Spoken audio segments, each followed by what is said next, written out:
आदरणीय अध्यक्ष महोदय जी, मैं नियम 72(1) के तहत इस विधेयक को पुनर्स्थापित करने पर अपनी सख्त आपत्ति दर्ज करना चाहती हूँ।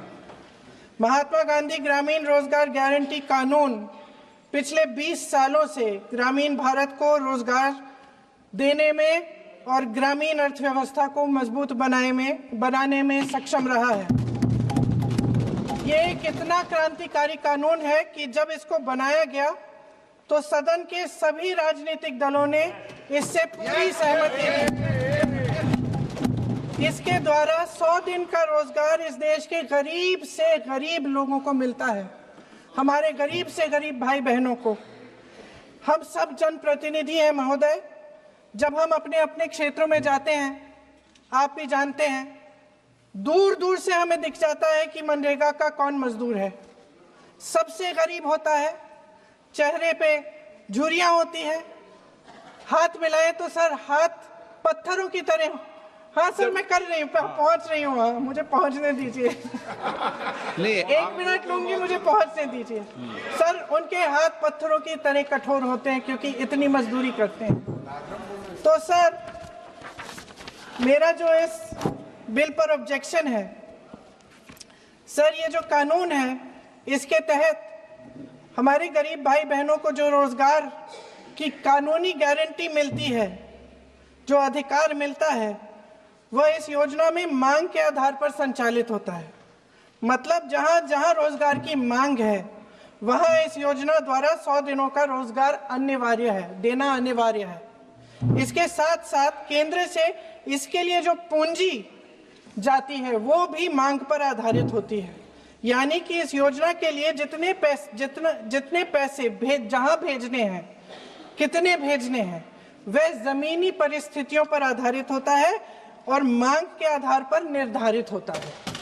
सर इस विधेयक की अनुसूची 1 में उपनियम 4(1) और 4(2) द्वारा केंद्र को इजाजत दी गई है कि वह पहले से ही निर्धारित कर लें कि कितनी पूंजी कहां भेजी जाएगी। इससे संविधान के 73वें संविधान संशोधन को नजरअंदाज किया जा रहा है।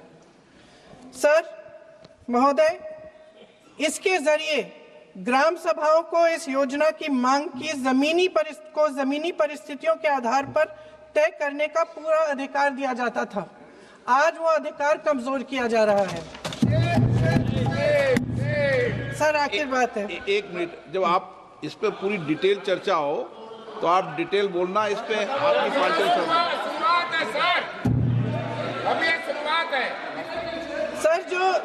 सर जो हमारे संविधान की जो मूल भावना है कि हर एक व्यक्ति के हाथों में शक्ति होनी चाहिए, वही मूल भावना पंचायती राज में है और उस मूल भावना के विरोध है ये जो अधिनियम जो ये विधेयक आ रहा है। सर इस विधेयक के जो प्रबंधन है, जिससे रोजगार का जो अधिकार है, कानूनी अधिकार है, वो कमजोर हो रहा है, वो हमारे संविधान के विपरीत है। सर ये हमारे इसी सदन ने ये कानून बनाया और इसी सदन ने ये अधिकार जनता को दिया है। ओके। सर एक और है, सर महात्मा गांधी मनरेगा में 90% अनुदान केंद्र से आता था। इस विधेयक द्वारा ज्यादातर प्रदेशों में अब 60% आएगा, इसको घटाया गया है। ओके। सर इससे प्रदेशों की अर्थव्यवस्था पर बहुत भार होगी और खास तौर से ये वे प्रदेश जिनकी अर्थव्यवस्था पहले से ही केंद्र की ओर से जीएसटी के बकाये के इंतजार में है। ओके, माननीय सदस्य।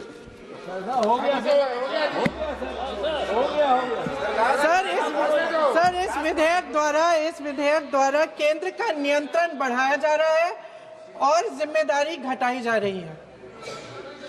सर जो 100 दिन का अधिकार आपने 125 करने की बात की है, लेकिन इसमें वेतन की बढ़ोतरी, आपकी जो मजदूरी की बढ़ोतरी है, इसकी कोई बात नहीं है।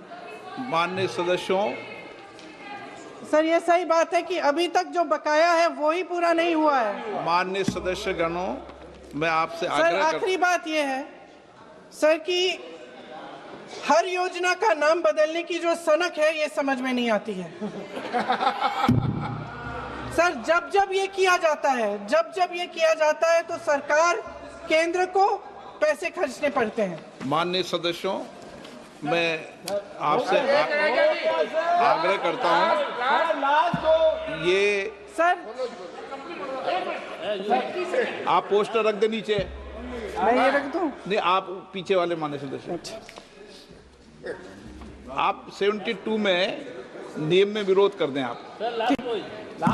सर आखिरी पॉइंट है कि बिना चर्चा के, बिना इस सदन की सलाह लिए इस तरह से जल्दी जल्दी में विधेयक को पास नहीं होना चाहिए।